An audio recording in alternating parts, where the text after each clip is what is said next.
नमस्कार दोस्तों, स्वागत है आपका हमारे YouTube चैनल डिजिटल शिक्षा वाले में। आज हम पॉलिटिकल साइंस का सबसे इम्पोर्टेंट टॉपिक में से एक अनुसूचियों के बारे में पढ़ेंगे। इंग्लिश में इसको शेड्यूल्स बोलते हैं। आज के टाइम पे जो पूरे वर्ल्ड में सबसे बड़ा जो संविधान है, लिखित संविधान, वो भारत का है। क्वेश्चन अगर यह आए कि सबसे पहले लिखित संविधान कौन से देश का है, वो अमेरिका का है, ठीक है। और अलिखित संविधान ब्रिटेन का है, इंग्लैंड का। अब बात करते हैं हमारी अनुसूचियों के बारे में। टोटल हमारे संविधान में 12 अनुसूचियाँ हैं, लेकिन जब हमारा संविधान बना उस समय केवल 8 अनुसूचियाँ थी, ठीक है। टाइम के साथ साथ जैसे ज़रूरतें बढ़ती गई, 4 ऐड होके प्रेजेंट टाइम में टोटल 12 अनुसूचियाँ हैं। इसमें क्या क्या लिखा है, इसमें पूरे हमारा देश का सिस्टम कैसे चलेगा, क्योंकि हर एक देश को चलाने के क्या चाहिए, कानून चाहिए, एक सिस्टम। वैसे जो हमारा देश का पूरा सिस्टम है, हमारे अनुसूचियों में, अनुच्छेदों में, पूरे जो भारत का संविधान में उसमें मेंशन किया गया है, उसमें दिया गया है, ठीक है। अब बात करते हैं हमारी पहली अनुसूची की। इसमें जैसे हम कोई बुक खोलते हैं, उसमें क्या होता है, फर्स्ट पेज में कोई चैप्टर नहीं होता है, उसमें कंटेंट दिया होता है। ऐसी जो हमारी पहली अनुसूची है, इसमें हमारे देश की जानकारी, देश इट मीन्स हमारे देश का एरिया हो गया, राज्य हो गए, यूटीज़ हो गए, इस बारे में। प्रेजेंट टाइम में कितने राज्य हमारे देश में, 28 राज्य और 8 यूटी। यूटी मतलब जिनको हम केंद्र शासित प्रदेश बोलते हैं। कई लोगों को ये क्लियर नहीं होता, थोड़ा सा इसके बारे में बात कर लेते हैं। राज्य में क्या होता है, हर एक राज्य में एक सीएम बनता है, और जो यूटी है इनको सेंट्रल गवर्नमेंट इनके होल्ड में होता है। लेकिन 2 अपवाद भी है, पौंडीचेरी और दिल्ली, यहाँ पर सीएम बनते हैं। ये अलग टॉपिक है, उसको अगले किसी टॉपिक में हम डिस्कस करेंगे। पहले अनुसूची में क्या है, देश की जानकारी, ठीक है। इसके बाद जो हमारी दूसरी अनुसूची है, इसमें है वेतन। आम इंसान के वेतन नहीं, जो बड़े बड़े पोस्ट में, जैसे राष्ट्रपति जी, उपराष्ट्रपति जी, सीजेआई, हाई कोर्ट के जजेस, उनके वेतन के बारे में बात मेंशन है, ठीक है। उनके भत्तों के बारे में और उनकी पेंशन के बारे में। आज के टाइम पे क्या है, आम इंसान की पेंशन 2006 से पे कमीशन के बाद बंद हो गई, लेकिन ये जो पोस्ट है, राजनीतिक पोस्ट है, इनकी पेंशन अभी भी चल रही है, और ये बहुत मोटी पेंशन होती है। अगर कोई इंसान एक दिन के लिए भी किसी पोस्ट में बैठता है तो उसकी लाइफ टाइम की पेंशन उनको अब भी मिलती है, ठीक है। इसके बाद जो हमारी तीसरी अनुसूची है, इसमें शपथ और टेकिंग प्रोसेस बोलते हैं इसको। शपथ, अब आम इंसान तो शपथ लेता नहीं है, ये भी राजनीतिक पोस्ट की जो हमारे एमपीज़ हैं, एमएलए हो गए। और इसमें मेन हमने क्या याद रखना है, 3 लोगों की शपथ इसमें मेंशन नहीं है, ठीक है। वो 3 हैं, राष्ट्रपति जी हमारे, उपराष्ट्रपति जी और राज्यपाल। इन 3 लोगों की शपथ अलग से आर्टिकल्स में ऐड है। इसलिए अगर क्वेश्चन आता है कि किन लोगों की शपथ या कौन सी पोस्ट की शपथ तीसरी अनुसूची में नहीं है, तो हमने क्या टिक करना है, राष्ट्रपति जी, उपराष्ट्रपति और राज्यपाल, ठीक है। ये अभी याद नहीं भी होता, कोई बात नहीं, मैंने वैसे बताया। अगर 60 आर्टिकल, 60 अनुच्छेद में, जो 60 नंबर का अनुच्छेद है, उसमें हमारे राष्ट्रपति की शपथ के बारे में बताया गया है, और 69 आर्टिकल्स में उपराष्ट्रपति जी की, और 159 आर्टिकल्स में हमारे राज्यपाल की शपथ के बारे में। इसलिए तीसरी अनुसूची में मेंशन नहीं है। ये हमारा बेसिक ही यहीं से क्वेश्चन उठ सकता है। इसके बाद चौथी अनुसूची में हमारी राज्यसभा का प्रतिनिधित्व है।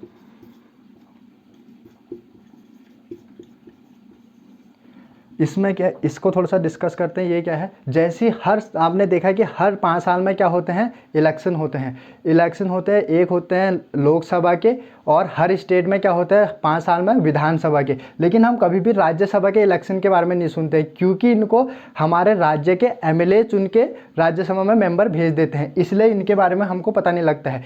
कहने का मतलब है अप्रत्यक्ष चुनाव कह लीजिए। इस तरीके से हर पूरे हमारे देश में लिस्ट बनी हुई है, 1971 से लिस्ट बनी हुई है हर स्टेट की, उसकी जनसंख्या के अकॉर्डिंग, कि किस राज्य से कितने मेंबर जाएंगे।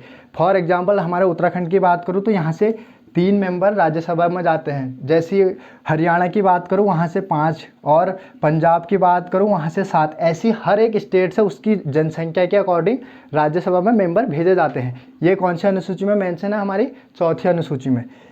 अभी आपको ये टफ लग रहा होगा, लेकिन अभी थोड़ा सा ट्रिक्स है, आपको ये लास्ट तक वीडियो के आसानी से याद मिलेंगे, ठीक है। इसके बाद जो हमारी 5वीं अनुसूची है, इसमें बात की गई एससी और एसटी के बारे में। जो एससी है इसको बोलते हैं अनुसूचित जाति, और जो एसटीज है ये होता है अनुसूचित जनजाति, ठीक है।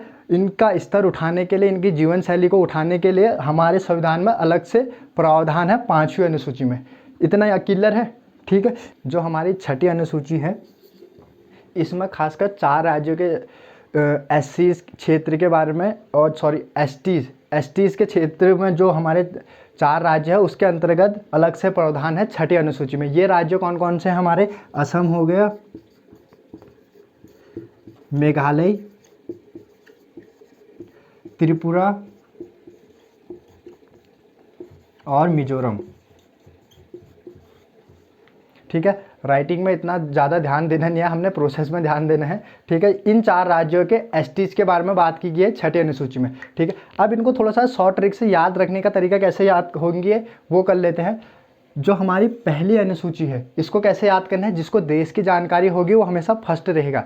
ऐसे और वैसे भी बेसिक वे में हमको ये फर्स्ट है तो पहले में क्या होगी? किसी भी चीज़ की जानकारी, किसी भी देश का भी संविधान हो उसमें उसकी जानकारी, या कितने राज्य हैं, कितने यूटीज है, उसके बारे में दिया होगा, ठीक है। पहले में क्या कैसे याद करना है? देश की जानकारी, ठीक है। इसके बाद जो दूसरी अनुसूची को कैसे याद करना है? हमने पैसे से। कई बार हम सुनते हैं कि यार उसने 2 नंबर का पैसा कमाया है, या उसके पास 2 नंबर का पैसा है, तो 2 को कैसे याद करना है? पैसे से। 2 पैसा, ठीक है। 2 को कैसे याद करना है? पैसे से। पैसे में क्या आएगा? वेतन भत्ते, और जो वेतन भत्ते सैलरी वगैरह ये आएगा, ठीक है। इसके बाद जो हमारी तीसरी अनुसूची है, 3 ही शब्द हैं इसमें, शपथ। 3 को याद करना है शपथ से। तीसरी अनुसूची में अगर बात की जाए क्या है? शपथ। 3 ही शब्द है, 3 को शपथ से। ऐसे राइमिंग मिला के अगर हम याद करेंगे तो माइंड में कई बार बैठ जाता है, और बहुत टाइम तक ये भूलते नहीं हम इनको, ठीक है। 4 को कैसे याद करना है हमने? सभा से। जहाँ 4 लोग इकट्ठा होते क्या बोलते हैं कि यहाँ इनकी सभा बनी है या इनकी मीटिंग हो रही है, तो जहाँ 4 लोग इकट्ठा होते हैं वहाँ क्या बन जाती है? सभा। तो 4 को याद करना है सभा से, ठीक है। कई लोग क्या है 5 को एस की तरह लिखते हैं इस तरह से, तो 5 को कैसे याद करना है हमने? SC ST से, ठीक है। 5 को ऐसे याद करना है SC और ST से। मैं दोबारा इसलिए बोल रहा हूँ ताकि हमारे माइंड में ये चीज़ें आसानी से बैठ जाए। इसके बाद 6ठी, इसको याद करने का ट्रिक है हमारा AM और TM, असम, मेघालय, त्रिपुरा, मिजोरम। कई लोग इसको ATM2 करके भी याद करते हैं। ATM2, असम, त्रिपुरा, मेघालय और मिजोरम। अब कई बार पेपर्स में हम कंफ्यूज हो जाते हैं मिजोरम और मणिपुर में, तो हमने ये कैसे याद करना है कि जोर ज़बरदस्ती से मिजोरम ने अपना नाम ऐड कर दिया। ऐसा है नहीं बिल्कुल, लेकिन ट्रिक है हमारी याद करने की, ठीक है। इतना यहाँ तक क्लियर है। एक बार फिर से शॉर्ट ट्रिक में इसको याद करते हैं। पहले में क्या था? देश की जानकारी, ठीक है। दूसरे में पैसा, 2 पैसा। तीसरे में 3 ही शब्द थे, शपथ। जहाँ 4 लोग इकट्ठा होंगे वहाँ क्या बन जाएगी? सभा। 5 SC और ST। 6ठे में क्या था? AM और TM। अब बात करते हैं हमारी 7वीं अनुसूची की, ठीक है। 7वीं अनुसूची में शक्तियों का बंटवारा है। शक्तियों का बंटवारा। शक्तियों का बंटवारा कैसे? जैसी हम देखते हैं हमारी एक सेंट्रल गवर्नमेंट है और एक हर स्टेट की स्टेट गवर्नमेंट होती है। ये आपस में लड़े ना, इसलिए जब हमारा संविधान बन के रेडी हो उसी समय इनके टॉपिक्स लिख दिए गए कि किस विषय में कौन काम करेगा, ठीक है। एक है हमारी केंद्र सूची, इसको संघ सूची भी बोलते हैं, और दूसरी है राज्य सूची। अब ये क्या काम कर, जैसी हमने देखा पिछले कुछ सालों में क्या हुआ, नोटबंदी हुई, ये था केंद्र सूची का टॉपिक। इसको किसी राज्य का मतलब कह लीजिए कि कोई भी राज्य पर्सनल अपना मुद्रा चेंज नहीं कर सकता, ये केंद्र सरकार का टॉपिक है। अगर पेपर में आते हैं मुद्रा, क्योंकि उसमें किताबी शब्द होते हैं तो थोड़ा सा अपने माइंड में, मैं लोकल लैंग्वेज में इसलिए बता रहा हूँ ताकि हमारे माइंड में बैठ जाए। मुद्रा होगी, और हमने रफेल खरीदा, उसमें क्या था? वो भी केंद्र सूची का टॉपिक, पूरे देश में इफेक्ट होने वाला केंद्र सूची का। जनगणना होगी हमारी, जनगणना पूरे देश की होती है, कोई पर्सनल राज्य तो अपनी जनगणना करता नहीं है, इसलिए ये जो ऐसे टॉपिक्स है इनको माइंड में बैठ के रखना है। ऐसे ही जो आज के टाइम पर केंद्र सूची की बात करूँ, 100 ऐसे टॉपिक्स हैं जिस पर केंद्र सूची काम या केंद्र सरकार काम करती है, ठीक है। इसी में आते हैं नेशनल हाईवे और डाक तार, जो हमारे ये पोस्ट ऑफिस वगैरह, इन सब जो जिससे देश में इफेक्ट पड़ता है, ये आते हैं केंद्र सूची में। अब राज्यों में क्या कहते हैं, जैसे हर स्टेट की अपनी पुलिस होगी। अब उत्तराखंड में कितनी पुलिस भर्ती होनी है, या राजस्थान में कितनी होनी है, यूपी में कितनी होनी है, ये सरदर्दी है स्टेट गवर्नमेंट की। इसको हम मोदी जी से नहीं, मोदी जी को इसकी सरदर्दी नहीं है कि ये कितने पुलिस वाले यूपी में कम है, ये टॉपिक है राज्य सरकार का, ठीक है। और जो इसी से रिलेट कर लीजिए, आर्मी जो हमारी सेना है वो किससे रिलेटेड है, केंद्र सूची से। इसमें हमारे देश का जो भी देश में हमारे कार्य होते हैं वो केंद्र सूची में, राज्य के जो उसके पर्सनल, जैसे किसी राज्य में मेले लगते हैं उसकी सिक्योरिटी के बारे में और भी हजार चीज़ें होती हैं, वो राज्य सूची का टॉपिक है। ऐसी मिला के प्रेजेंट टाइम पे 61 टॉपिक ऐसे हैं, 61 विषय ऐसे हैं जिसमें राज्य सरकार काम करती है, ठीक है। पहले की बात करूँ, ये 97 टॉपिक थे लेकिन आज 100 हो गए हैं, और ये पहले 66 थे लेकिन घट के 61 हो गए। इसका मतलब ये टॉपिक ऊपर नीचे हो सकते हैं, ठीक है। इसके बाद कई चीज़ें ऐसी है जिसमें दोनों को मिलके काम करना होता है, स्टेट गवर्नमेंट को भी और सेंट्रल गवर्नमेंट को भी। तो उसको समवर्ती सूची में रखा गया है, ठीक है।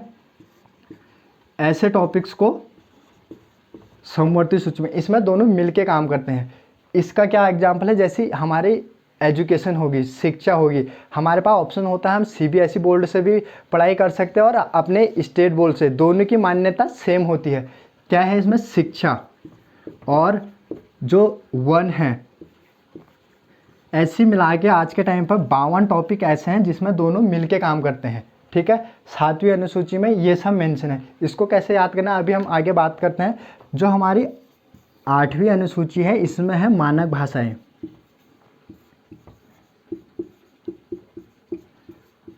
मानक भाषाओं का जो भी मेंशन है 8वीं अनुसूची में दिया गया है, ठीक है। जब हमारा संविधान बना था उस समय 14 भाषाएं ऐसी थी जो मानक थी, 14 भाषाओं को मान्यता प्राप्त थी। और ये क्वेश्चन आए अगर पेपर्स में कि हमारे देश में किस आधार पर राज्य बने हैं, तो भाषाई आधार पर। प्रेजेंट टाइम पर तो वैसे भी कई राज्य बिना भाषाई आधार पर भी बन चुके हैं, लेकिन जब अगर खासकर पेपर्स में ये आता है कि किस आधार पर बने, तो हमने क्या लिखना है, भाषाई आधार पर।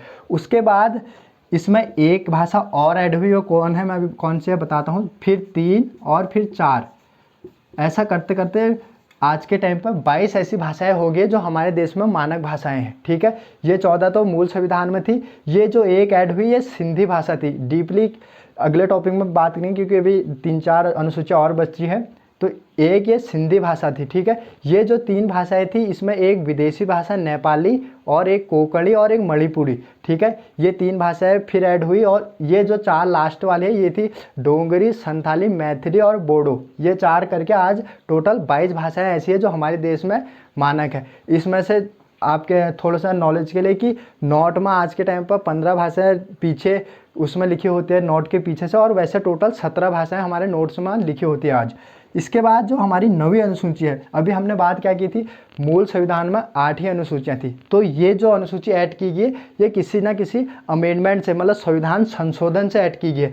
तो ये हमारा पहला प्रयास था संविधान को बदलने का, या कह लीजिए उसके बाद उसमें एक नई अनुसूची ऐड करने का। तो ये हमारी फर्स्ट संविधान संशोधन था 1951 में। 1950 में हमारा संविधान बना था, 1951 में ही हमने इसमें क्या कर दिया, चेंजेस कर दिए। ये चेंजेस क्या था, भूमि सुधार, भूमि सुधार से रिलेटेड प्रावधान लाए गए 9वीं अनुसूची में, ठीक है। इसके बाद जो हमारी 10वीं अनुसूची है ये दल बदल। अब ये दल बदल क्या है, जैसी आम इंसान तो दल बदलता नहीं है, ये था राजनीतिक पोस्ट में। कई जैसी मैं हूँ, फॉर एग्जांपल मैं किसी पार्टी से चुनाव जीतता हूँ, उसके बाद मैं किसी और पार्टी को ज्वाइन करता हूँ, तो मेरी जो पद की मान्यता है वो समाप्त हो जाएगी, और अगर बदला भी जा सकता है तो खास प्रावधान 10वीं अनुसूची में लिखे गए हैं। तो इसमें है दल बदल के बारे में 10वीं अनुसूची में। इसके बाद जो हमारी 11वीं अनुसूची है ये है पंचायती राज। इसमें पंचायती राज के बारे में बताया गया है। आज के टाइम पर पंचायती राज के पास 29 टॉपिक ऐसे हैं, जैसे हमारे सूची है यहाँ पर बनी थी, ऐसी टॉपिक्स पंचायती राज के पास हैं जो हमारे ग्रामीण क्षेत्रों में काम करते हैं। 29 टॉपिक पर पंचायती राज काम करती है, ठीक है। जो हमारी 12वीं अनुसूची है इसमें नगर निगम, जैसी ग्रामीण क्षेत्रों में पंचायती राज काम करती है, शहरों में नगर निगम होती है, ठीक है। नगर निगम के पास 18 ऐसे टॉपिक्स हैं जिसमें वो काम करती है, जैसे पार्क में लाइट लगाना, बिजली, पानी, इस तरह के टॉपिक्स नगर निगम के पास है आज के टाइम पर। ठीक है, इतना हमने सारी अनुसूची एक बार पढ़ लिया। अब इनको याद करने का थोड़ा सा कैसे इनको हमारे माइंड में बैठेंगे, कैसे याद होंगी, वो देखते हैं। ठीक है, पहले से शुरुआत करते हैं, क्विक रिवीजन लेते हैं एक बार। पहली अनुसूची में क्या था, हमारी देश की जानकारी, जिसको देश की जानकारी होगी वो फर्स्ट रहेगा। दूसरी 2 नंबर का पैसा, 2 को कैसे याद करना है, पैसे से। 3 ही शब्द थे तीसरी अनुसूची में, शपथ। और याद रखना है कि 3 लोगों की शपथ इसमें मेंशन नहीं है, राष्ट्रपति, उपराष्ट्रपति और राज्यपाल। 4, जहाँ 4 लोग इकट्ठे होते हैं वहाँ अपने आप क्या बन जाती है, सभा बन जाती है। तो 4 को कैसे याद करना है, सभा से, राज्यसभा। लोकसभा की बात निकल, राज्यसभा। ठीक है, इसके बाद जो 5वीं, 5 SC और ST, 5 को कैसे SC और ST के तरह हमने याद करना है। इसके बाद जो 6ठी अनुसूची है, AM TM, असम, मेघालय, त्रिपुरा, मिजोरम, मणिपुर नहीं है, ये खास याद रखना है। जोर जबरदस्ती से मिजोरम ने अपना नाम लिखा लिया। ठीक है, इस तरह से ये ट्रिक है।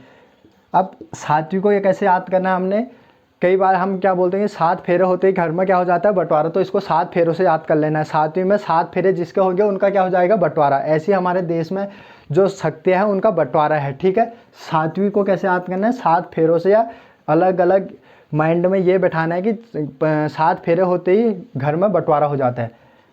8वीं अनुसूची को कैसे याद करना है, 8वीं में जाते हुए हमको क्या हो जाता है, भाषाओं का ज्ञान। अलग कोई भी बच्चा है 8वीं में जाते हैं उसको क्या हो जाता है, भाषाओं का ज्ञान। ठीक है, इस तरह से 8वीं अनुसूची को। जो 9वीं अनुसूची थी हमारी, इसको इसलिए याद करना है, फर्स्ट संविधान संशोधन है हमारा। ठीक है, हमारे देश का 1951 में, ये पेपर में आ सकता है कि फर्स्ट संविधान संशोधन कब हुआ हमारा, तो 1951 में। ठीक है, भूमि सुधार से रिलेटेड। जो 10वीं अनुसूची है, इसमें क्या है, द से ही दल है और द से ही 10। 10 को कैसे याद करना है, दल से, 10 और दल, इस तरह से 10वीं अनुसूची को हमने याद करना है। 11वीं को कैसे है, पंचायती राज। ठीक है, इसको अगर वैसे याद नहीं तो ये इस तरह से याद करें कि 18 साल होने के बाद हम पंचायत में क्या हो जाते हैं, पंचायत के या उससे नीचे ग्रामीण सभा के सदस्य बन जाते हैं। ठीक है, और ये हमारा, अगर इसकी बात करूँ मैं कौन से 10वीं से स्टार्ट करता हूँ, ये हमारा था 52वां संविधान संशोधन था। 10वीं अनुसूची तब ऐड की गई 52वें संविधान संशोधन से।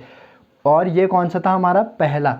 मतलब इन दोनों के बीच 51 बार हमारा संविधान चेंज हुआ, मतलब 51 अनुसूची संविधान संशोधन हुआ। उसके बाद जब 52वां हुआ तो 10वीं अनुसूची ऐड की गई। जब 11वीं पंचायती राज ऐड की गई, ये था हमारा 73वां संविधान संशोधन। ठीक है, ये लगातार में हुए 11वीं और 12वीं नगर निगम। जो 12वीं, ये 73वां संविधान संशोधन है और ये 74वां। ये संविधान संशोधन कई बार पेपर में आ जाते हैं, इनके सन तो उतने इंपॉर्टेंट है नहीं, फिर भी एक बार बता देता हूँ। ये 1985 में था, 1985 में। ये था 1992 और लागू हुआ था अप्रैल 1993 में, और ये भी 1993 में। इस तरह से हमने अपनी अनुसूचियों का टॉपिक क्लियर करना है। इसके बाद आप थोड़ा सा बुक से रीडिंग करेंगे, क्योंकि एक बेस का काम करेंगे। बुक से रीडिंग करेंगे और 1-2 बार वीडियो और अच्छी तरह और देखेंगे तो ये टॉपिक आपका आसानी से क्लियर मिलेगा। टॉपिक पे एक नए टॉपिक के साथ, बस थैंक यू।